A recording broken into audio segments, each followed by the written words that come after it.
Looking back on the week that was and forward to the week ahead. It's the Fantasy Football Hustle. Waiver wire, trades, roster management. To win in fantasy football, you must remember one simple rule. Never get out hustled. It's the Fantasy Football Hustle. Here are your hosts, Brian Drake and Dwain McFarland. Put the draft boards away, kids. It's week 1. It's time to hustle. What's going on out there, everybody in fantasy land? It's your boy Brian Drake from FightingChanceFantasy.com, joined alongside the man with the draft plan, FootballGuys.com writer Dwain McFarland. Dwain, I know you're knee-deep in about 7,000 high-stakes drafts. What's going on, man? How are all these crazy drafts going? And are you ready for some week 1 action, my man? I'm very excited, Drake. This weekend was like wall-to-wall draft for, every day for me. So I kind of started this tradition, I don't know, like 8 or 9 years ago. And, my wife's not super fond of it, but she lets me do it because she's awesome. And I just love the look on her face whenever friends are like, hey, we're going to the lake. You guys want to go? And she's always like, yeah, Dwayne's going to draft all weekend. Which she's welcome to go. But yeah, man. I'm super excited. Had some really awesome drafts. Had a main event draft this weekend, several mid-stake drafts. So I'm stoked, man. We're right here. We're on the cusp of real football. We're on the doorstep, man. And of course, we are proud members of the FulltimeFantasy.com podcast network. You can head over to FulltimeFantasy.com and you can join some of their high stakes leagues. You can join some best ball leagues. They've got a big mock draft tournament where you can win all kinds of crazy money. So go check it out over there at FulltimeFantasy.com. And what we're going to do tonight is we're going to kind of look at the fallout from this. McCoy to Kansas City, and now Hyde's in Houston. What's going on in Buffalo? So we're going to hit all that off the top. We're going to make sure you guys know about some deep sleepers who you might still have sitting on your waiver wire. And we're just going to have some fun here going around the horn, talking fantasy football. That's what we do here on The Hustle. If you want to follow us on social media, you can follow me at Drake Fantasy. You can follow Dwain at Dwain McFarland. You can spell that DWAIN. You can follow the show. Please do, at FF Hustle. Got some exciting things coming on with the show. And one of these weeks, we're going to have video content. I promise Dwayne that all the time, but we're very close to having our faces all over YouTube. So get ready for that fun coming down the pike. So Dwayne, all hell broke loose on Saturday night. I was at my big home league draft, drinking beers with my buddies, and the guy who drafted my man crush, Damien Williams, in the second round is all smug about it. Look, I got your boy Drake, ba-ba-ba, and then the phone vibrates. Boop, boop, boop. Alert, LeSean McCoy signs with Kansas City. Oh, I'm not saying I called it, Dwayne. I'm not saying I called it, although I called it like three months ago. You called that in May. But LeSean McCoy now is a Kansas City Chief. People are losing their minds. Babies' heads are falling off. Dogs and cats living together. You know how it goes. So let's break this down. McCoy is now in Kansas City. Is Damien Williams dead? Is Darwin Thompson even rosterable at this point? Because we know if we look at the KC roster last year with their running backs, they averaged 24 touches per game. That's what the running backs averaged last season. If we're splitting that up now and you're getting a guy with 10, a guy with 12, where's Thompson fit in? What are we looking at here with these guys? Yeah, I think, to answer your first question, is Damien Williams dead? And the answer is no. I mean, he's not dead. But Drake, I've steered clear of him all summer. I hold him on a couple of teams where he actually fell to where I thought he should be taken, which is more mid to late third or coming back around the fourth. And honestly, you saw where my projections were on him before. I didn't have the guy at like 285 carries. I had him at like 225 carries with a good dose of receiving. And, that made him a 4th to 5th round pick. It's very similar to where Duke Johnson sits that we'll talk about in a minute. And so now with his draft stock falling, he's now fallen. I saw him this weekend. The earliest I saw him go, I still saw him go in the 3rd round, late 3rd round a couple of times. So some believers are still believing. But then I also saw him fall all the way through the 5th round into the 6th round, one draft, So that was only one time. Typically, he was a late 4th to an early 5th round pick, which I think is that's a fair price for him. The problem is his floor is now lower. His floor is lower because LeSean McCoy, and I know everyone wants to say he's dead and all these sorts of things, but the bottom line is, the Chiefs did go sign him. He's better than what Carlos Hyde was, right? Yep. If here's the deal. I tried to defend Carlos Hyde to some extent as still being a viable runner. If Andy Reid cuts you, you're dead to me. Seriously, as a running back, if Andy Reid cuts you, you're kind of dead to me because, even in McCoy's press conference and the presser over McCoy, one of the big questions, for Andy Reid was just talking about, LeSean McCoy's skill set, what he still brings to the table, et cetera, et cetera. And watching LeSean McCoy last year, which I did a lot of because I unfortunately made myself watch all of Josh Allen. Sorry, Buffalo fans. Look out. When I was watching McCoy, he's still a very spry guy. He's still got, the moves, the juice. The problem is he's on a really bad team, that had a lot of issues going on. And now he's going to be on a much better 3.2 yards a carry. Yeah, so here's what I see. I see Damien Williams still being the primary receiving back. I see Damien Williams and LeSean McCoy probably pretty close to splitting the rushing workload, which still makes Damien Williams the back to own. But I think LeSean McCoy is very dangerous to Damien Williams, and here's why. The whole reason, Drake, I have not been sold on Damien Williams since the beginning, right? It's not about any golden rule about who you can draft or not draft if they didn't score so many points last year or anything, which those things can be nice. It's just that he has a limited skill set. When you watch him, when you watch what he does well, he does a thing or two really well. He doesn't have the whole package. The problem is if LeSean McCoy is not washed, like some people think, he actually can do everything. He can run inside. He can run outside. He's a great receiver out of the backfield. He's decent in pass pro. So Damien Williams doesn't check all of those boxes. Damien Williams does not have the vision that LeSean McCoy has. So that's my biggest concern. So Damien Williams isn't dead, but I don't own really either one of them, hardly at all. I own LeSean McCoy because once he was released, I actually started drafting him this weekend. In that about 8-hour window, I drafted him twice because he was falling into the 13th and 15th round. And my thought was, you know what? I wasn't drafting him because he was a running back by committee on a likely bad offense with a quarterback that steals all the rushing touchdowns. He could land somewhere like my guy Drake told me in Kansas City. And all of a sudden, if something happens with Damien Williams, you could have, a low-end RB1 in that offense. So, but at this point, McCoy costs you anywhere from a 6th to 7th round pick. Williams is a 4th to a 5th. So I'm out on both, but I'm not saying that neither one of them is worth anything. If your drafts have already happened and you own those guys, if you have McCoy, you got an upgrade. His situation just went up. If you own Damien Williams, there's no two ways about it. He just got a downgrade. Yeah, I mean, they went out and paid him $3 million guaranteed. That's $900 large more than they paid Damien Williams just in December when he got his new deal. So they obviously have a plan for LeSean McCoy. And we had found an interesting stat before the show. Do you know what LeSean McCoy's ownership is in Yahoo leagues currently? I have no clue. 68%. So there are 32% of leagues out there in America right now, people who play on Yahoo, who just McCoy's sitting on the waiver wire. That's ludicrous. You can't do that, folks. LeSean McCoy should not be sitting on the waiver wire in any league. McCoy needs to be owned. Darwin Thompson in deeper leagues, he's still a hold. Shallow league, you can cut him. Shallow league, I would rather personally kind of, if I feel really good about week one, unless there's something pressing, I still like to just let him sit there a week or two if I've got my starters in. Just because, man, if all of a sudden Damien Williams were to get hurt or LeSean McCoy were to get hurt, I mean, Darwin Thompson becomes the pickup of the year. Yep. So bye weeks are going to force your hand. But if your hand isn't forced early, he's the kind of guy, if you can, I leave him sitting down there. If you can't, I get it, right? You're going to need to own LeSean McCoy over owning Darwin Thompson right now because he's got the better pathway to value. So if you own Darwin Thompson and LeSean McCoy is the guy that's available, yes, you should consider going and doing that. Did you do any updated projections on these two? Yeah, I actually did update my projections. It's pretty much, what I just said. Hang on, let me get over here to him, Drake.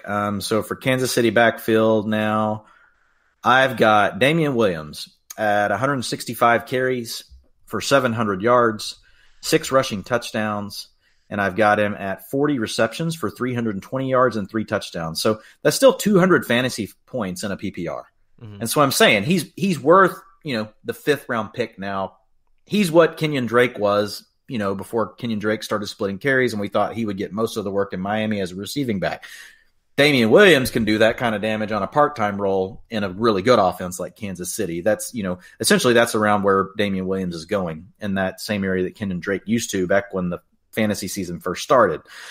Now, LeSean McCoy, I've got at 130 carries, so just slightly under Damien Williams. I've got him right at 550 yards, and I've got him at 5 rushing touchdowns, 4.7 to be exact, Drake. Don't ask me how that's going to happen. It's magic. And then I've got him at 20. I question that. I've got him 22 receptions, 179 yards receiving, also with 2 receiving touchdowns, which puts them at 135 PPR points. So, both need to be open, need to be owned. LeSean McCoy is not a guy you're going to want to run out and start week 1. I think you're still going to be safe with Damien Williams week 1 if you want him to be a flex play for you. If you've got much better options, then feel free to go ahead. They are playing the Jaguars. Kansas City is one of those offenses I typically don't bench anyone from pretty much ever. Doesn't matter who they're playing. But anyway, so as far as Darwin Thompson, I've got him at 58 carries, Drake, 250 yards, 3 rushing touchdowns still. And because they've been using him some down around the goal line, I've got him at 18 catches, 145 yards, and 1 receiving touchdown. So that's 80 PPR points for Darwin Thompson. Much more of he's a guy that in a deeper league, he has to be owned. You need to be holding him. In shallower leagues, hold him as long as you can, like I said, to see what happens in the first couple of weeks. But if you've got to make a move, you know what? You've got to make a move. I'm so glad that you said who they were playing. I have one of these direct TV like flip charts of every game that's going to be on that week. It's the helmets and all this stuff. And I think my kids were down here playing with it. So I'm looking at it and I go, oh man, Kansas City plays against Houston. What a great segue to talk about Carlos Hyde. And then I'm like, oh crap, that's like week 9. So, the kids ripped out week 1 through 8. Yeah, really. So as this carousel moves around, Carlos Hyde is now gone from Kansas City, and he finds himself in a Houston backfield with our boy Duke Johnson. Now, Carlos Hyde, pushing 29 years old. He's been on like 8,000 teams in the past 2 years. I don't know how much you're going to give him in terms of projection, but I mean, is it a hit on Duke Johnson? I mean, are we really going to say that Carlos Hyde is going to take a piece of this running game and go with it? Well, for me, even once Lamar Miller was hurt, remember we talked about this last week, Drake, I only projected Duke Johnson at 45% of the carries because I assumed they were going to go get someone to help complement him and be more of the between the tackles kind of guy. Yep. Not that Duke Johnson can't do it. His skill set is actually that he can play in between the tackles. I think they're just going to want to protect him a little bit. So with Duke, I kept him at the 45% that I had him, which is 212 carries. I've got yards. And I've got him at 5 rushing touchdowns. I've got him at 12% of the team targets. That's 64 targets for 5,110 yards and 2 receiving touchdowns. So that's 220 points. So right there in the same range is what we just talked about with Damien Williams. I feel better about just because I feel like his floor is safer. I'm less worried about Carlos Hyde than I am about LeSean McCoy, if that makes sense, right? Oh, absolutely. Now, I've got Hyde right at 35% of the carries because they did trade for him. I do think the coach wants to use him for a specific role. And if you think back to even Alfred Blue last year and the year before, Alfred Blue was always pushing 120, 140 carries as a complimentary back to Lamar Miller. And Alfred Blue wasn't very good. So Carlos Hyde's going to get 30 to 35% of the carries. If they had signed someone, had they not signed anybody, I think we would have had to have bumped Duke Johnson up to, say, 55% of the carries this week, Drake. And, he'd be looking like a very, very solid RB2 with weeks to push for an RB1. But as it stands right now, Duke Johnson is a guy that I feel really good about. Especially if you drafted early and you got him as like an 11th, 12th, 13th round pick, you just went from having, hey, what the heck flex guy when all the bye weeks hit to you have a player that's probably a flex player for you almost every week because of his receiving ability. And a lot of people online I've heard everybody likes Duke Johnson, but nobody liked Lamar Miller. Here's why. It's about the receiving ability of Duke Johnson. And if you think about Bill O'Brien, what offense he comes from, where, he had those years of using all the running backs that he threw to in New England, that's the system he comes from. He's always talked about having that kind of a back, right? He's even toyed around with all these, project type guys that really were just receivers playing out of the backfield. Well, now he finally has this guy. Duke Johnson's truly one of the top 5 route runners as a running back in the league. That's what people forget. People think, any running back can run routes. Yes, into the flat, little check down routes. Duke Johnson can be a mismatch piece against linebackers, safeties, working down the field, in the middle of the field, running angle routes, running wheel routes down the sideline. He's much more like a receiver than he is a running back once he passes the line of scrimmage, turning into, the guy going out for a pass. So I expect, 12% is probably his floor, Drake. I think his ceiling, for receptions, depending on how things go with QT and how well he can stay healthy, attacking the, same areas of the field. Man, I wouldn't be surprised if Duke pushed for 15, 16% of the targets, and then you're talking, 80 to 90 targets. Now, all of a sudden, you're talking about a running back pushing 250 points. And so if you own Duke Johnson, you should be very happy. If you need an RB2 and you're in a league where maybe the Duke Johnson owner, it's his 4th running back or something, and you've got a position that you could trade from strength. Maybe you've got 5 receivers you like. I would go trade that 5th receiver for Duke Johnson right now. You want to do it before week 1. I'm doing it right now. I'm getting my phone. Hang on. Yeah, you got to do it now, because I'm telling you, he's going to have a game within the first 3 weeks where he's going to be an RB1 in fantasy. I'm not saying he's going to do it every week, but you know how these receiving backs are, Drake, especially if he's still getting, 45, 50% of the carries. He's going to have a week where he's going to pop for 25, 30 points. And once that happens, it's over. It sounds to me that you would rather own, and correct me if I'm wrong, would you rather own Duke Johnson than Damien Williams at this point? Yes, just because I think his floor is higher. Now Damien Williams I think his ceiling is higher. If LeSean McCoy turns out to be nothing and Damien Williams gets the whole role, yeah, he's got the ceiling. I just really don't expect that to happen. I don't expect Duke Johnson to have the whole role either. But now that I've equalized those two things, I think Duke Johnson's floor is safer, because I think Carlos Hyde is less of a threat than LeSean McCoy is to Damien Williams, plus having Darwin Thompson hanging in the wings. Duke Johnson has, one guy that ended up just getting basically cut. He got traded, and he's got nobody really behind that challenging him. And I think about, in Kansas City, you've got Travis Kelce as the obvious 1, Tyreek Hill as the obvious 2 or 1B, and then you still got Sammy Watkins. So Damien Williams doesn't have upside for 15, 20%, even if he won the whole role. Duke Johnson has more upside in his, ability as a receiver. A, he's a better route runner. B, he's in an offense where he could get a bigger piece of the pie. And they're close, Drake. They're close. They're right there in the same tier. But I'm drafting Duke Johnson first, and I did it every chance I had this weekend. Let me look at my board behind me, Drake.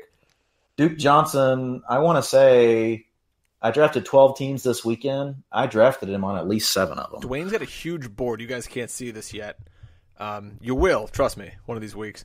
And he's got a huge board with just every team he's drafted on there. It looks like an algebra problem here for me here looking at it in Syracuse. It's mostly just so I could quickly glance back during a draft and say, how many times do I own this guy? I tell you, though, I kind of like, and we'll move off these two teams, I'm the kind of guy that looks at the dumpster fire that is like the Damien Williams ownership and kind of goes like, I kind of want to trade for him. Like, if you can get him on the cheap, because the problem you're going to have right now, Damien Williams, you need to come out and have a bad week. Then you trade for him, right? Mm-hmm.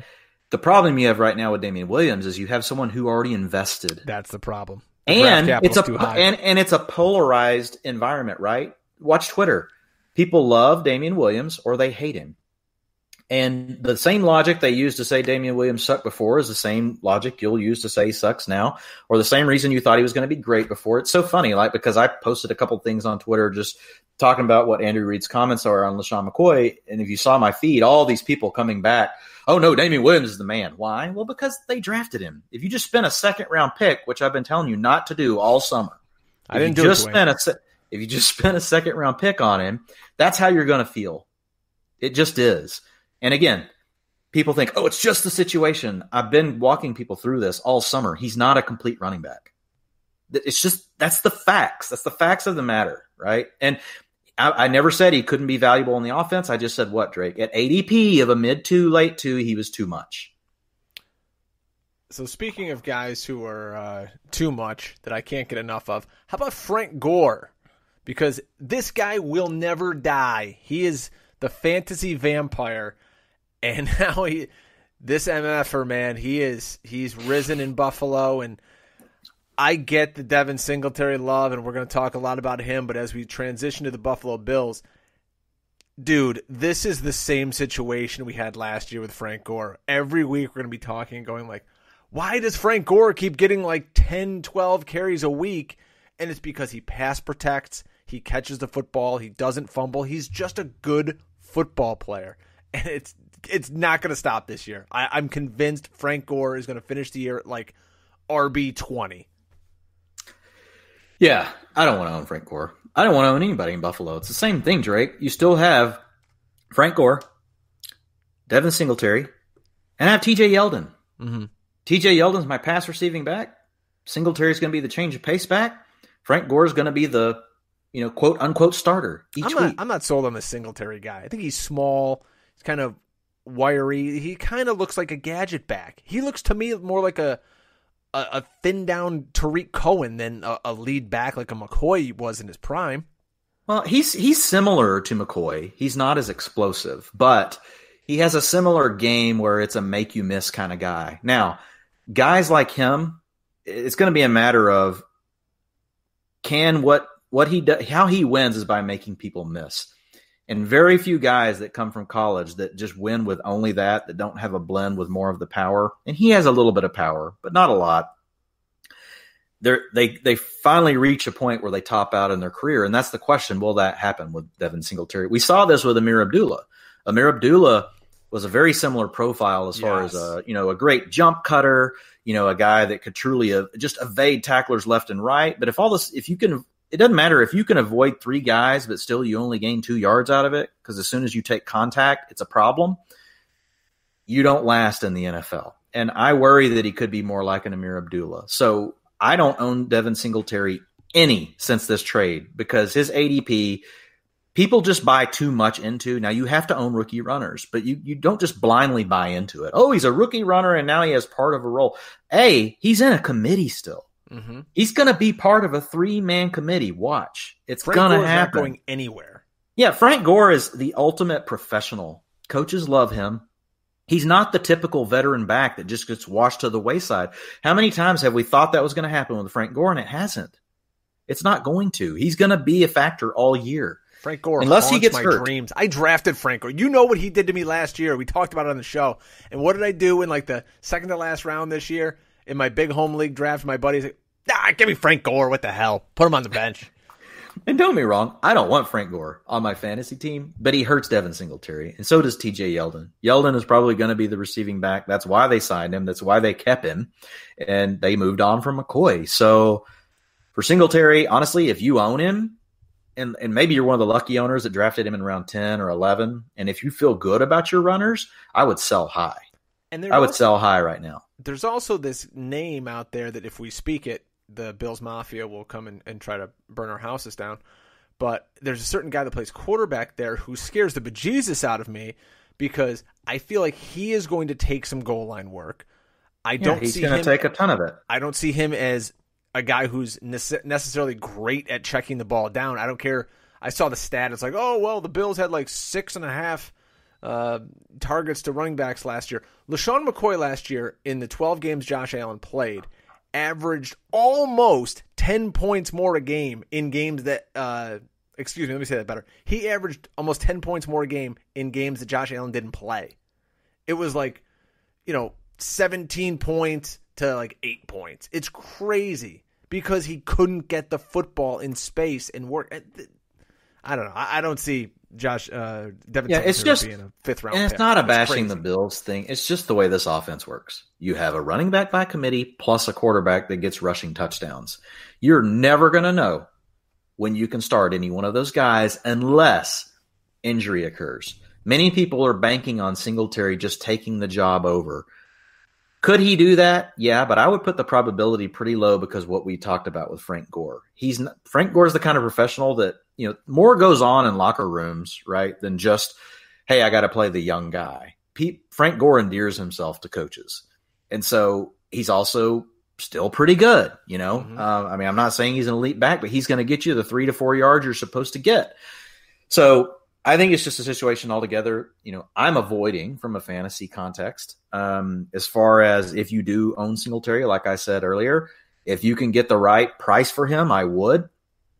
If we do see a scenario where Singletary is really going to own this backfield, I'm just trying to put a probability on it, Drake. I don't see how we get to a range of outcomes where I feel really good about that outer end being a possibility. Too many obstacles, just too many. So if I'm an owner of Singletary, I love this news and I try to move him right now. I try to go get a guy like a Curtis Samuel if I need a receiver. Hell, you may be able to get more than that. A guy, D.D. Westbrook, that everybody's sleeping on, he's going to he'll have 150 targets and no one's going to know. Those are the kind of guys that you could get. And if you're in a PPR league, a half-point PPR. Now, I'm not saying if you don't have any runners and you need to sit on Singletary and hope Gore gets hurt, do it by all means. But if you think that you already have a valuable runner that you can start, I'm just going to call it right now. You're wrong. You don't. You don't have a running back you're going to want to have in your lineup. I promise. And it's never a better time to sell than right now. Let's switch over, get out of this running back talk, and I quickly want to touch on the Seattle wide receivers because my second man crush is DK Metcalf. And Seattle literally has 4 wide receivers on the roster. It's Tyler Lockett, DK Metcalf, you, and me. That's it. So, after this show ends and we fly out to Seattle to get ready for game week, we got to get ready to catch some balls. DK Metcalf is going to catch passes. There's nobody else, Dwain. It's literally just Tyler Lockett. Forget this Jerron Brown nonsense.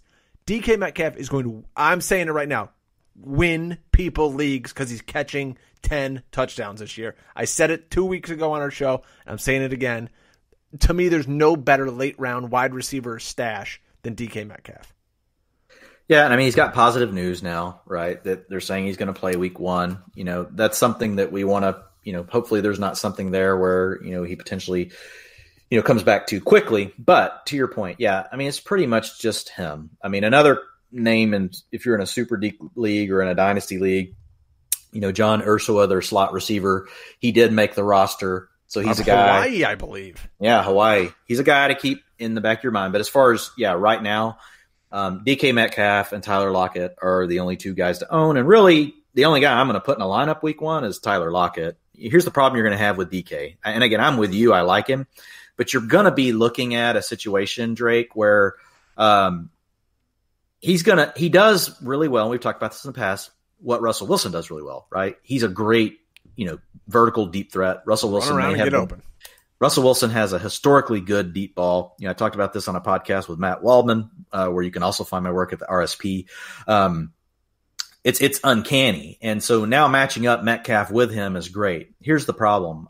I don't see more than maybe 55, 60 targets for Metcalf, maybe 30 to 40 catches, because you got to remember the deep downfield, even with an accurate guy like Russell Wilson, his catch rate's going to be 55% at best. It could be 50%. There can be a lot of variance too if you're running those type of routes. Now, he's going to get his yards per catch, Drake. It's going to be freaking through the roof. It'll be like 16. It wouldn't surprise me if it was an 18, right? So, that's going to come through for you. And to your point, when he does catch it, he's going to have a good chance for scoring because of where he's going to catch it on the field and the physical nature that DK Metcalf brings to the game. So I've got him projected right now for right at almost 40 catches.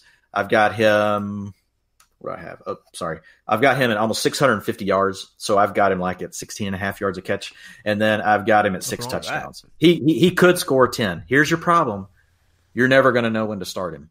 Oh yeah. So if you need to be in a league, honestly, you need to be in a deeper league to be playing Metcalf in your roster. If you're starting three receivers, he's your home run hitter, third receiver. Yeah, if you have three receivers and two flex spots going, DK Metcalf is in play. If you're in a league where you start one quarterback, two runners, two receivers, and one tight end, DK Metcalf is not in play. He's never going to be. You're never going to start him. Yeah. But if you're in a deeper league where you play more players, which is the best, that's what everyone should be doing. That's how you truly separate. In fantasy, everybody, honestly, folks, it comes down to if you're in a 10-man, 8-man league and you guys are running, one quarterback, two receivers, two running backs, one tight end, there's really no point. Everybody just has super studs and you're counting on luck. Absolutely. Hoping nobody gets injured. You want to be in a 12-man league. You want to have two running backs, two receivers, one tight end, two or three flex spots. Heck, make it three wide receivers. I don't care. Make it a super flex quarterback. That makes it, to each his own. For me, I like playing in those leagues. They're much more challenging, and what I've found is the better fantasy players typically win in those leagues because it takes more work. But as far as Tyler Lockett goes, man, if you own him or if you can get him, I love Tyler Lockett. I own him a ton. I took him in the main event this weekend. I started that draft, Drake. I was in the 12 hole, and I actually – playing with some of the best players in the world. Chad Schroeder was in my draft. If people don't know who Chad Schroeder is, go look him up. He's won everything you can win in fantasy football. I mean, from a season-long perspective. This guy is he's it. If you think of it, Hall of Fame, he's on it. So if you look at a guy like Tyler Lockett, I took him in the main event, this weekend. I passed Amari Cooper just to take Tyler Lockett. Whew. Yeah, because – I love Tyler Lockett, and I love what he does with Russell Wilson. And yes, there's efficiency and all those sorts of things that have to go into it, but it's what you said. He's going to be the main guy on the team. And when it's crunch time, when Russell Wilson needs something, it's going to be Tyler Lockett. Well, you know what I want to touch on here? We were talking about rosters and roster construction and all that. I want to say thanks to all the listeners out there. So you guys driving around in your car, you got your earbuds in. A bunch of you sent us in rosters and said, hey, how did my draft go? And, I get back to everybody who messages me, and I know Dwain tries to get back to everybody too.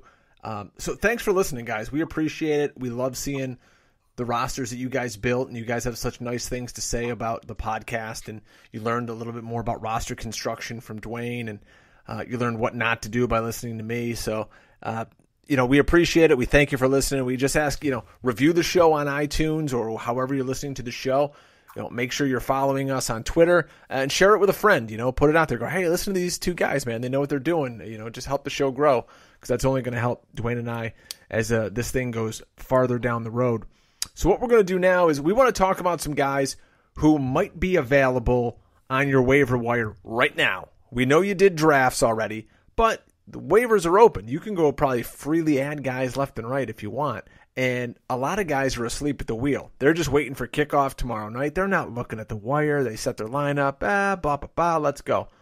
So, Dwain, let's talk about some guys maybe in a shallower league who may be available to our listeners out there that they should be pouncing on if they see their name and the little, green plus sign next to them. Yeah, absolutely. Yeah, so a couple of guys to think about. We actually hit on some. I think you mentioned McCoy was available, 68% of the time. Even Devin Singletary is available 71% of the time. He's a guy, as much as I just said, hey, he's a guy to target and trade, they should be owned pretty much in every league. A couple of other guys to think about. So one at quarterback. So, for example, if you own Cam Newton, now he's practicing this week, just so far. Let's just keep an eye on it. A little bit concerned about the foot, but if that becomes an issue later in the week, Jimmy Garoppolo, I think, is only owned in Yahoo in 55% of the leagues. He has a very, very juicy week one matchup. So if you've got a quarterback that you're unsure about for whatever reason, and you're sitting there staring at a week one opponent and you're thinking, holy crap, or who knows, maybe somebody released Jimmy Garoppolo and you had been cut off at quarterback in the draft and you don't like your week one matchup, all sorts of reasons, that could be going on. This is going to be a good game, Drake, to be owning fantasy players. If you're a DFS player, obviously you already know this. You're going to want to own as many pieces to this pie as you can this weekend. San Francisco, Tampa Bay. Yeah, I want to say the over-under on the game's 50. and the line is only, I think the Bucs are favored by 3, which in a home game, that's basically a push, right? They're the home team. Mm-hmm. So the way I'm looking at this is Jimmy Garoppolo is going to be a quarterback week 1, very likely. So if for any reason you've got any of the issues I talked about, and you're just not super excited, like for me, I'm going to start Jimmy Garoppolo over Dak Prescott. Dak Prescott's playing the Giants. The Cowboys are heavily favored in that game. How much is Prescott really going to have to do? Amari Cooper, we're talking about plantar fascia. How much are they going to have to use him? Are they trying to ease him back into things? For me, a guy like Jimmy G, I'm starting over Dak this week if I've got to make a 1-week decision. So that's the kind of thing just to be thinking about. So Garoppolo is definitely in play. Couple of other names, Drake, John Brown is available in almost half of the leagues. Not a player I'm super excited about, but in mid-sized leagues and bigger, he should probably be rostered, at least. Not a guy that I'm going to go rush to, put in my starting lineup just because, again, the Buffalo offense is very, very consistent. I was just surprised to see that he was available in half the leagues. Now, here's the guy I really wanted to talk about, which is Darren Waller. Mm-hmm. Darren Waller is only owned in 22% of leagues in Yahoo. That's crazy. That's only like 8 people are watching Hard Knocks. Are we kidding? Come on. Yeah, I can't. That's what I thought. I thought from Hard Knocks alone, the guy would be at 50%. But, he's a guy that if you waited on tight end, and let's say, if you've already got one of the top 3 or you drafted several of the guys or a guy from the next 4 or 5, you're fine. I mean, you don't have to worry about this. But if you were one of the guys that waited, and let's say your tight end 1 is Mark Andrews, or let's say your tight end 1, is Jimmy Graham. You had Eric Ebron, and then Andrew Luck news broke. Right. If you own those guys, you should try to find a way to have Waller on your roster. Now, I know it can be tough on who you're going to cut, et cetera, but if you've got another position that's really strong and your bottom guy, you're never really going to use, and you don't think he's going to help somebody on another team a ton, and you can't move him in a trade type of situation, but you're worried about your tight end, Waller's the guy to be thinking about. This is a guy that he's got the athletic profile. He's just now, coming into his own. Obviously, if you've watched Hard Knocks, his story and how he's, truly trying to, he's cleaned up his life. He's come from a very bad place. But the bottom line is he's playing all the snaps. Mm-hmm. I was concerned that he might only be a receiving option at tight end and that he would just rotate in kind of like a Mark Andrews does just whenever the Ravens are like in, 3rd and 8, 3rd and 7, 3rd and long, 2nd and long, just passing downs. He's playing all the downs. Now, first priority is going to be Antonio Brown, but after that, things are still kind of up in the air, Drake. Tyrell Williams I really like, so I'm assuming Tyrell Williams is the 2. But would it surprise me if Darren Waller was the 2nd most targeted guy on this team? No, it wouldn't surprise me. He might be equal to Tyrell Williams. Yeah, look at Derek Carr. What do we know about Derek Carr? He loves to throw the ball short and intermediate. He's not trying to throw an interception, so he's not trying to make a low percentage throw. He fed Jared Cook last year like it was a Ponderosa buffet. So, yeah, Darren Waller's a great option. I'll tell you guys this. I have Jared Cook in a league that I drafted over the weekend. And later in the draft, I scooped up Darren Waller just for the fact that you guys listen to the show. I love to trade and target kind of buy low guys. Darren Waller's a guy who, if he blows up, you can trade for a valuable piece mid-season. Because, let's be honest, tight end is going to be a freaking dumpster fire again, okay? There's going to be like the same 3-4 guys up top. Everyone else is going to be scrambling at the bottom. And if you've got kind of the next coming of Jared Cook and what he did last year, there you go. Swing him around. You'll be trading him for Duke Johnson week 5. But, hey. Right. And hopefully, if it's something where, you already own Vance McDonald, which we've talked to you about, or even if you own Kyle Rudolph, like Darren Waller's a great guy to pair with Kyle Rudolph because, we're probably the only show in America that's been pumping up Kyle Rudolph. I see guys starting to tout him now. I talked about it on Twitter. Somebody did you? Else was trying to blow him up, and I go, Yeah, you tell him, you got to go back to Dwain first. Yeah. I took Rudolph at the Kings Classic, and people are like, he's still in the league? I'm like, yeah, he's still in the goddamn league, and he's going to be tight end 5 at the end of the year. I can't wait for that. Yeah. So, hey, Kyle Rudolph is a name. I didn't even check. I guarantee you I bet he's available in over half the leagues. He's a guy that we should definitely bring up. If you guys don't know the story, you can look at it on Twitter. It's on my feed at Dwain McFarland, DWAIN MCFARLAND. But if not, here's just the quick download. Number one, right, is the fact that we've got Kirk Cousins as your quarterback. Where does Kirk Cousins like to throw? Inside the numbers. Think about it. Adam Thielen, Jamison Crowder, Jordan Reed. Those have always been his top guys. People are like, yeah, well, you just said Adam Thielen. Well, number two, this offense is now Gary Kubiak's offense. There's going to be way more 12 and 21 personnel. That means 2 tight ends or 2 running backs on the field, way more. Even if you look at their roster at cuts, I want to say they got it down to like 4 receivers. Now they picked up somebody and brought in Josh Doxson to be their 5th, I believe. Please. Come on. But they're not going to be in 11 personnel. Well, if they're not in 11 personnel very much, guess who's not in the slot? Adam Thielen. Okay, so then I hear the next thing. Oh, well, Irv Smith is there. Yes, Irv Smith is there, but he's only on the field in the preseason in 12. He never replaced Kyle Rudolph in any of the other formations. So that tells me Kyle Rudolph is the number 1 tight end. So last point, Gary Kubiak's offense, what does it do? It makes every pass or run play look the same. What does that do to a linebacker? It freezes him. Who is the linebacker usually covering? The tight end.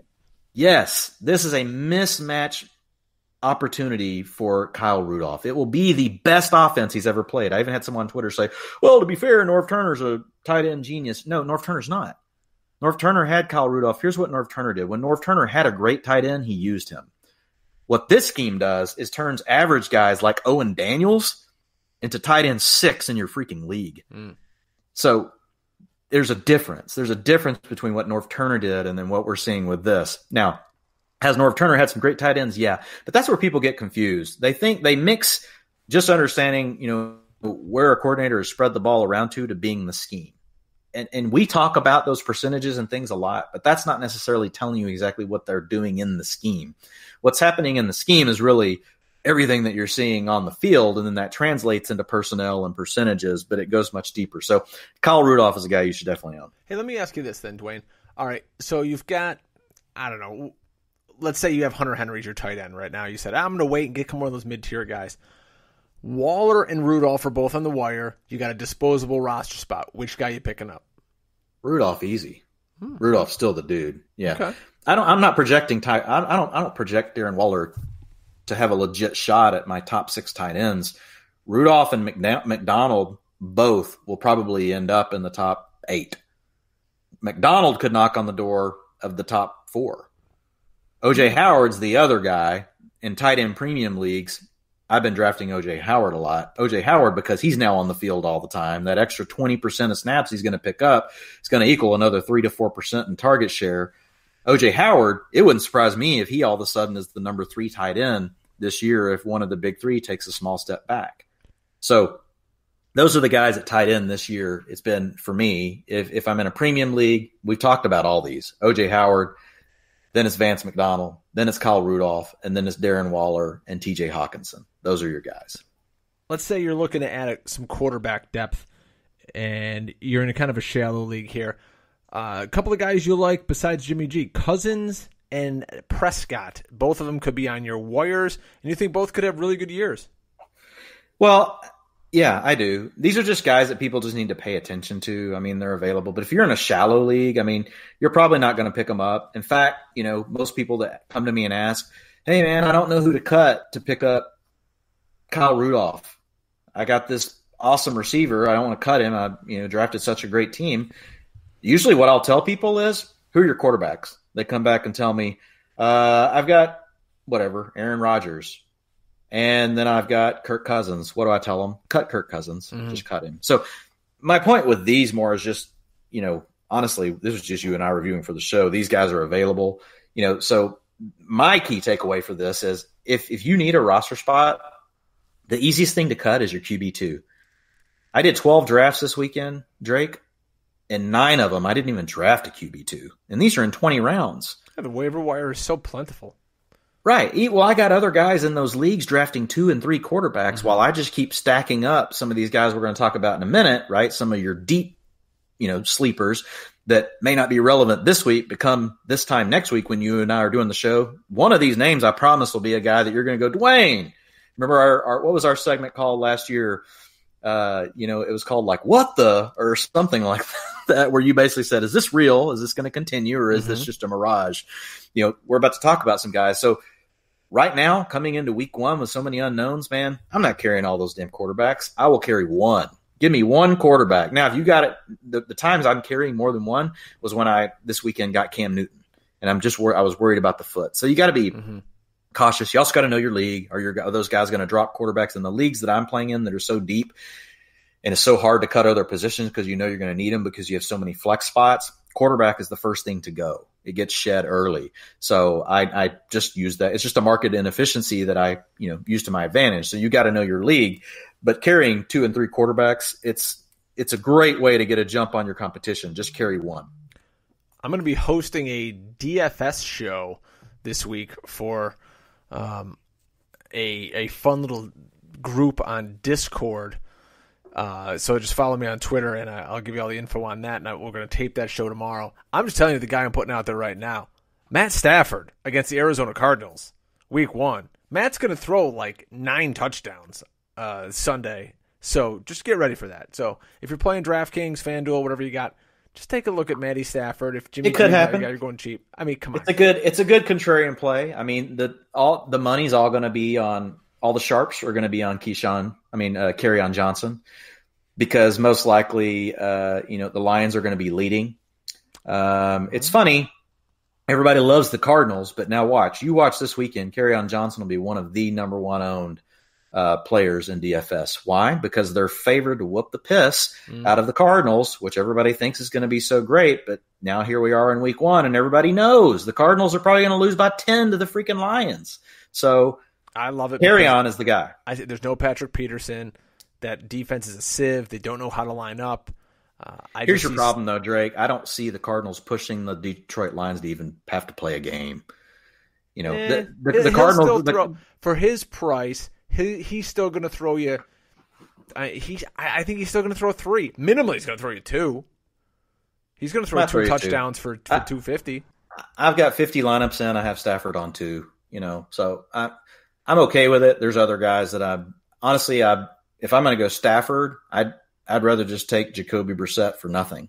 Give me Brissett for like $6K and let me stack up my other spots. Jimmy G is the guy like on FanDuel, 7,200. Should easily give you maybe 4X on his price in that range.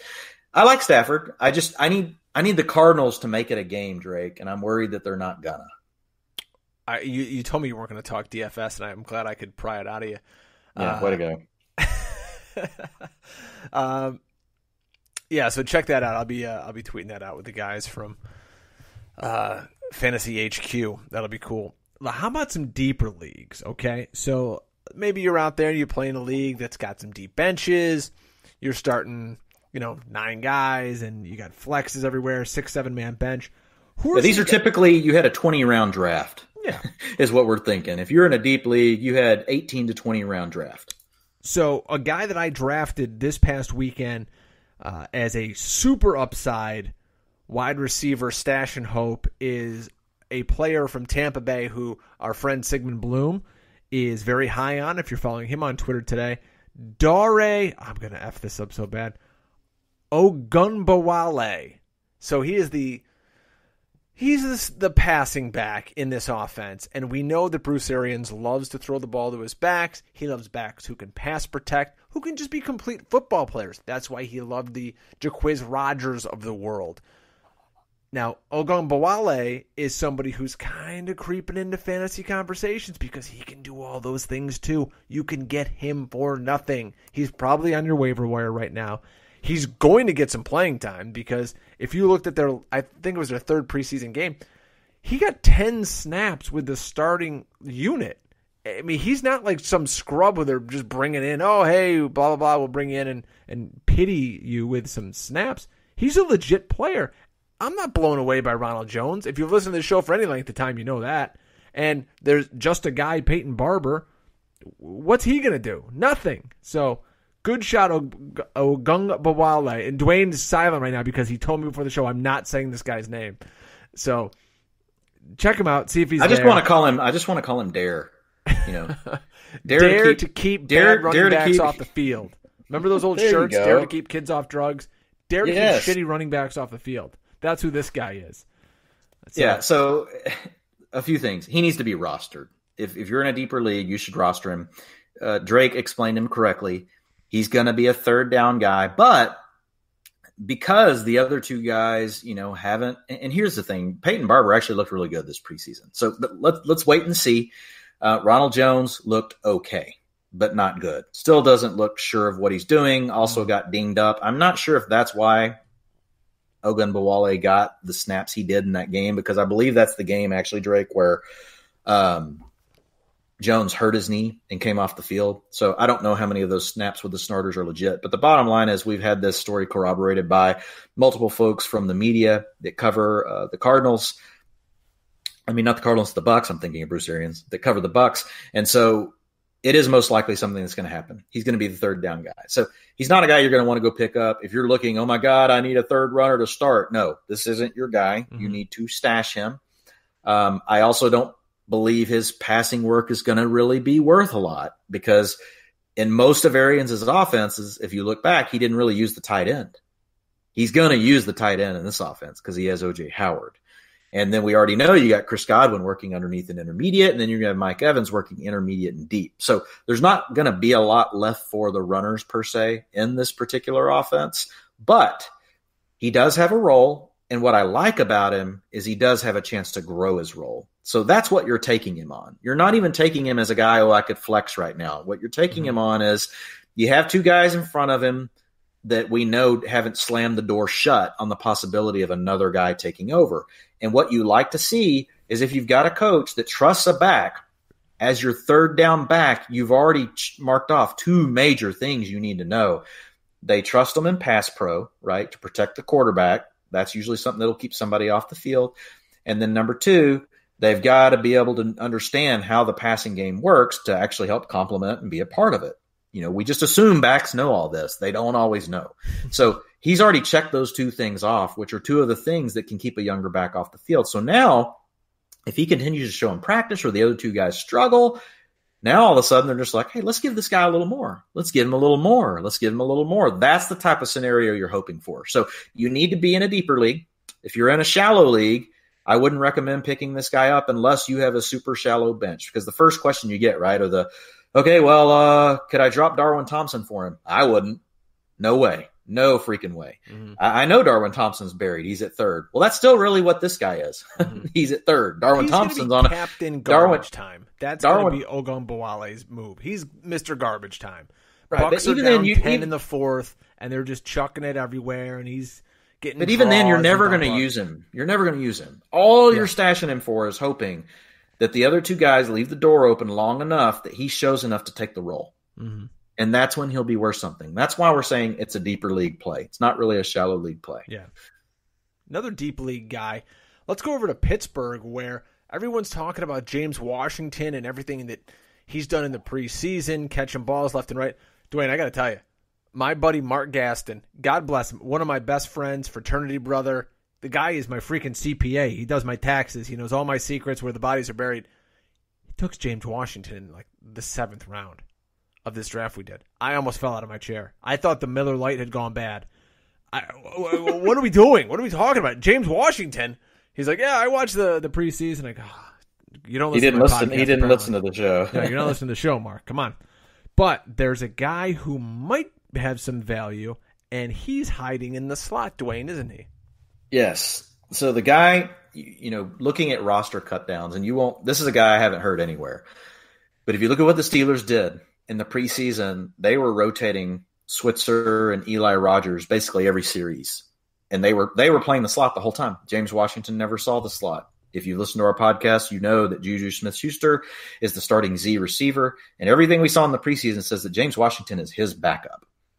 Deontay Johnson is the backup to Dante Moncrief. We believe Moncrief to be the weak link in the passing game to getting on the field, and that may not even belong to James Washington. Things can change. But from what we saw in the preseason, Those are the indicators, meaning that James Washington is probably never going to see over 30% of the snaps, unless they just get tired of some of these other guys and say, you know what, he played good in the preseason, let's just get him out there. Last note on it, we've already discussed this before, he really struggled with press in the preseason. All of his plays came off of off coverage where he's elite downfield. He does a lot of things super, super well. And in the air, supreme confidence, it's his ball. Got to catch it, run after the catch with it. James Washington's your guy. The problem is he's currently blocked. Here's what's going to happen. I'm predicting it, Drake. James Washington's going to be on wires all across America come 3 or 4 weeks from now. Mm-hmm. But we're going to be watching, Drake. If we notice Dante Moncrief isn't playing well, or we notice some of these other guys, are struggling with some things, and we may think, you know what, James Washington's probably going to get his shot. Let's now go and maybe scoop this guy up. But for now, what people need to pay attention to, with Eli Rogers now cut, Ryan Switzer is the only slot receiver. And the other thing, who's not the second tight end anymore in Pittsburgh? Jesse James. Jesse James went to the Lions. Xavier Grimble is the number 2 tight end. Not exactly something to write home about. Nothing against Mr. Grimble. But 11 is going to be the primary personnel set for the Steelers. And from what we know so far, that will belong to Ryan Switzer. Guess who also really likes Ryan Switzer? Ben Roethlisberger. Big Ben, who's calling basically all of the plays in the huddle. Yes. This is a sleeper that you will hear nowhere else in America. Now, if you're in a shallow league, ignore me right now. Don't go drop. Don't go drop. I don't want to hear, next week somebody coming to us and be like, I dropped, I don't know, Drake, give me a guy. I don't know. I dropped Marquise Valdez-Scantling for, Ryan Switzer. No, don't do that. But if you're in a deeper league, Ryan Switzer is a name that you'll pick up on your free agent waiver wire, if they're blind bidding for $1, or you just get him in the first come, first serve after the bidding takes place. No one else is going to get him. He's a great guy that if you had an injury somewhere in the preseason or just another guy where it didn't work out for him, just throw him on your roster for week 1. He could be a guy, Drake, when you come back next week, because we're not really super huge fans of Moncrief. I drafted him this weekend because he was free in the 12th and 13th rounds. But we could literally be coming back. We've talked about Vance McDonald. Mm-hmm. But what if all of a sudden it was Switzer? And you're like, dude, Dwain, I can hear it. Drake, I can hear your voice next week. Dwain, 10 targets for Ryan Switzer. What's going on? 8 catches, 70 yards, and a touchdown. Yeah. That could happen. That could happen. Guy, if you're in a full point PPR, this guy is going to be getting you 10 points guaranteed. It's money in the bank. And he could be more. So he's a great guy to stash now. Guess what? If not, it costs you nothing. He's the guy you drop next week to make the pickup that we discover when the real games occur. But I was looking through these guys and just, I'm never trying to force anything, but I just want to see what washes across me as I'm looking through all the cuts. Man, this one immediately stood out to me. Mm-hmm. You just got to, and you have to piece a few different pieces together to get there. But I wouldn't be surprised, like I said, if Switzer ends up being somebody that can be serviceable to you, especially if you're in a deeper league. Let me ask you this. Do you think they could move Juju to the slot on occasion to get Washington on the field in that position? So now, I don't know if he's playing the X or whatever it is, but so now Juju's in the slot and Switzer's off the field. So that's actually what I anticipate. I anticipate Switzer probably being out there 70% of the snaps because he's the profile of what they want from their slot. Quick, speedy, change of direction guy. That's not what James Washington is. He's not a lateral movement guy. He's more of a build-up guy, downfield, run after the catch guy, but he's not someone that's going to beat press coverage when it's 3rd and 2. Guess what coverage you face in the NFL on 3rd down? It's freaking man coverage, and often with a blitz. So on those scenarios, it won't be James Washington on the field because that's where he's struggling, okay? But say you've got a 1st and 10 where you want to come out in 11. That's where you may see, okay, all of a sudden you see Juju in the slot, and you're going to see James Washington lined out at Z. Here's the other thing. We could see a little bit more of 10 personnel, right, which is 4 wide receivers. I think that's a way that they'll get James Washington involved. Here's the other thing I think. In games where you expect the Pittsburgh Steelers to be trailing or be getting blown out, here's where it's going to be so funny on Monday Night Football, Drake. Is it Monday or Sunday? I can't remember. But it's a primetime game. Here's what's going to happen. The Patriots are going to be – the Patriots are going to be up Let's call it Josh Gordon all the touchdowns because I own him. 24-10. They're going to be up to 24-10. It's going to be the fourth quarter. Patriots are going to move into a defense where they're going to play off coverage. They're going to keep a safety or two safeties deep, depending on if they're going man under or if they're going, depending on what kind of look they've got. And they're just going to keep everything in front of them. Guess what's going to happen? Then they're going to put James Washington in the game. Then guess what's going to happen? James Washington's going to play to his strengths, and all of a sudden he's going to catch 3 balls for 60 yards and a touchdown, and everybody's going to say, James Washington! But what it will be is exactly what we already knew. And that's what you have to watch for. If you want to get excited about James Washington, what you need to see is he needs to be out there in the first freaking quarter, and you want to see him beating press coverage. Dude, I'm telling you what it is right now. I can hear – you said you can hear my voice. I can hear Chris Collinsworth talking over the touchdown highlight of James Washington catching a fourth quarter, 60-yard bomb touchdown, saying, this kid at Oklahoma State, what a preseason he had. He's fantastic. What a, story he is, and the next great wide receiver that the Steelers drafted, And then we're sitting here taping the hustle for the next week, and everyone's saying, James Washington, number 1 ad at wide receiver. Yeah. And don't get me wrong, Washington shouldn't be on your wire. He needs some things to go right. And when he does win, you're going to want to see, can he win in a way that we don't expect? Because if not, he's going to continue to be limited. Now, I still drafted James Washington when he didn't go too high because I'm in deep leagues, and I just stash him and leave him. He's still a young player. He could still grow. He could still, figure things out. If you didn't listen to the fantasy film and data podcast on the RSP last week that I did with Jay Moyer. Please plug. You guys should go. Yeah, guys should go listen. We broke down James Washington, everything about his game. We broke it down, all of his preseason plays. And Jay's been a coach for 7 years. The guy's about to be a freaking physician now. He's a genius. He's awesome at film cut-ups and breakdowns. And I worked through the data. He worked through what he saw on the film, and we worked through all of it. And you'll get the complete breakdown there. So go check that out. You can find it over at mattwaldmanrsp.com. If you click on the pods section, you can go pull that up. You can also find it on iTunes and several other places. You can find it all at the site. But anyway, we got to bring James Washington so we can have both of you together and promote it. I want to have James Washington on this show. Let's talk to him. No, but so anyway, don't go drop James Washington. That's not what I'm saying either. People take everything as a hot take as either, you don't like or you do like. No, what I call James Washington is there are things I like, there's things I don't like. Mm-hmm. He's a work in progress, and right now the Steelers don't trust him.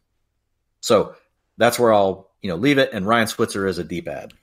All right, just a couple more guys here. We're trying to keep this show a little more concise tonight. Dwayne's got to get up early tomorrow and hang out with his old man. And I've been up since 5:30 in the morning today. And as we film this, or tape this, it's now 11:30 on the East Coast. So a couple more guys here. We appreciate you sticking with us, folks. But we're not going to give you the hour and a half marathon tonight that we usually do. People love the 90 minutes, but no, tonight let's try 60. All right, let's go over. I think we're at it. New England's got a really odd wide receiver group. So you've got N'Keal Harry going to IR. You've got Edelman. Who knows what's going on with that thumb now after that 4th preseason debacle. You've got Josh Gordon, big fan of his.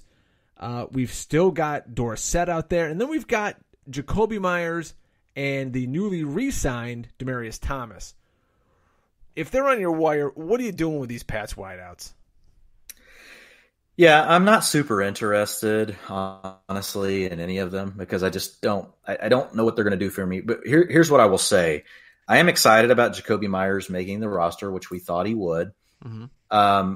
If you own Edelman and you are in a super deep league, he could be a potential guy if you've got room just to kind of protect yourself, because he could see some slot work and do some things. The other guy that could have done that, it might have been good for N'Keal Harry to get that kind of slot work, but they obviously, there's something going on with injury, but there's also N'Keal Harry's just not ready. And if, again, pointing back to Matt Waldman, pointing back to the RSP, and actually back to Jay Moyer as well, they talked about Harry being a guy that even when they drafted him, they said the Patriots are going to have to move him around, get him in the slot, get him in the Z, do those kind of things to help him get off the line of scrimmage. And remember when we had our show, the first thing I mentioned when we came out of the draft was, well, that's not good because guess whose role that is? Julian Edelman. Mm-hmm. So how N'Keal Harry going to get those looks? Well, those are Julian Edelman's looks, and look what happened. That's where we're at. So Harry struggles with outside press coverage, and that's exactly what's going on. Andy Isabella struggles with press coverage. He's not getting on the field either. James Washington struggles with press coverage.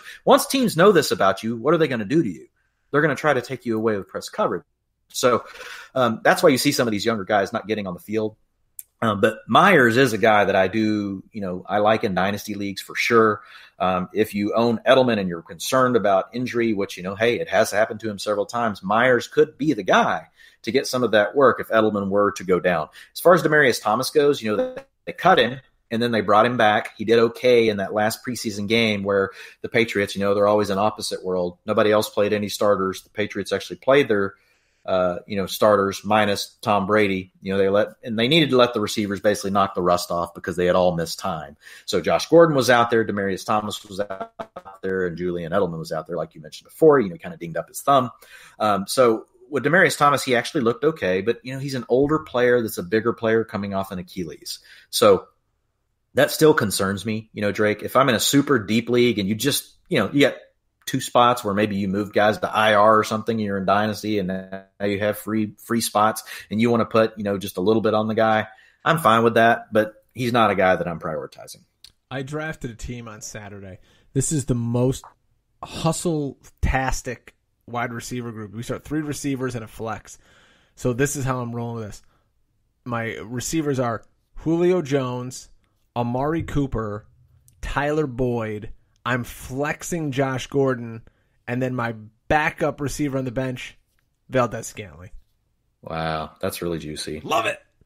Love it. Absolutely. Now, I do too. If you're searching for a receiver, you might not think that you want to look down to Jacksonville and Duval County, but there might be a guy there with a lot of chemistry with Nick Foles, and that guy's Chris Conley, the former Chief. And I heard it all summer long from our guy Mike Dempsey, who works for the radio station that covers the Jags, and he said Chris Conley's got great rapport with Foles. And I think Dwain's starting to see the same thing. Yeah, I don't know how good Conley's going to be, but that's what I've also heard as well. Like, Conley's never been a player I've liked, but I've heard the rapport is good. They spent time together in Kansas City, Foles and Conley.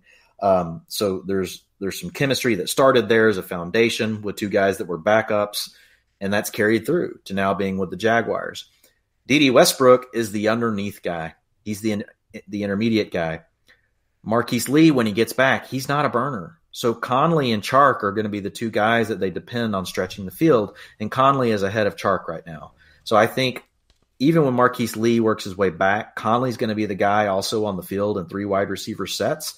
And if he does have some chemistry with Nick Foles, we're going to see it pretty quickly because they're going to play the Chiefs this weekend, and they're going to need to score points. They can't afford to sit back and be conservative, even though they've got a good defense. They're going to be forced to throw the ball some. So we're going to know pretty quickly whether or not Nick Foles has any chemistry with Chris Conley. If they don't show it in this game against the Chiefs, I'm just moving on. But as a preemptive strike, if you've got room, Conley's a guy that's a nice ad because if he's going to show up, it's going to be this weekend.